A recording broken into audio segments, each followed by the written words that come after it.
ಇವತ್ತು ಕರ್ನಾಟಕ ಪ್ರದೇಶ ಕಾಂಗ್ರೆಸ್ ಪಕ್ಷದ ವತಿಯಿಂದ ಇವತ್ತು ಬೃಹತ್ ಪ್ರತಿಭಟನೆಯನ್ನು ಹಮ್ಮಿಕೊಂಡಿದ್ದೀವಿ.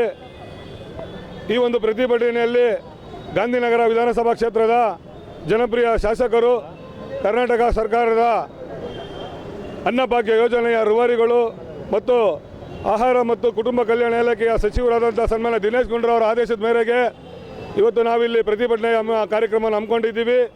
ಕಾರಣ ತಮಗೆಲ್ಲ ತಿಳಿದಿರುವಂಥದ್ದು, ಏನಿವತ್ತು ಈ ರಾಜ್ಯಪಾಲರು ಜಂಟಿ ಅಧಿವೇಶನದಲ್ಲಿ ಸರ್ಕಾರ ಬರ್ಕೊಟ್ಟಂಥ ಒಂದು ಭಾಷಣದ ಪ್ರತಿಯನ್ನು ಓದಿರ ಸಂವಿಧಾನಕ್ಕೆ ಅವಮಾನ ಮಾಡಿದ್ದಾರೆ ಮತ್ತು ಕೇಂದ್ರ ಸರ್ಕಾರದ ವಿರುದ್ಧ ಇವತ್ತೇನು ನರೇಗಾ ಹಗರಣದಲ್ಲಿ ಮಹಾತ್ಮ ಗಾಂಧಿ ಅವರ ಹೆಸರಿಗೆ ಚ್ಯುತಿ ತರ್ತಕ್ಕಂಥ ಒಂದು ಕೆಲಸವನ್ನು ಕೇಂದ್ರದ BJP ಸರ್ಕಾರ ಮಾಡ್ತಾ ಇದೆ.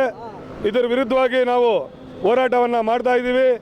ಆದ್ದರಿಂದ ಏನು ಕರ್ನಾಟಕದ ಜನತೆಗೆ ನಾವು ಕೊಟ್ಟಿರ್ತಕ್ಕಂಥ ಎಲ್ಲ ಭರವಸೆಗಳನ್ನು ಈಡೇರಿಸಿ ಜನಪ್ರಿಯ ಆಗ್ತಾ ಇರ್ತಕ್ಕಂಥ ಸಿದ್ದರಾಮಯ್ಯ ಸರ್ಕಾರದ ಏನು ಭಾಷಣದ ಪ್ರತಿಯನ್ನು ಸನ್ಮಾನ್ಯ ರಾಜ್ಯಪಾಲರು ಓದಿರ ಸಂವಿಧಾನಕ್ಕೆ ದ್ರೋಹವನ್ನು ಮಾಡಿದ್ದಾರೆ, ಸಂವಿಧಾನಕ್ಕೆ ಚ್ಯುತಿಯನ್ನು ತಂದಿದ್ದಾರೆ.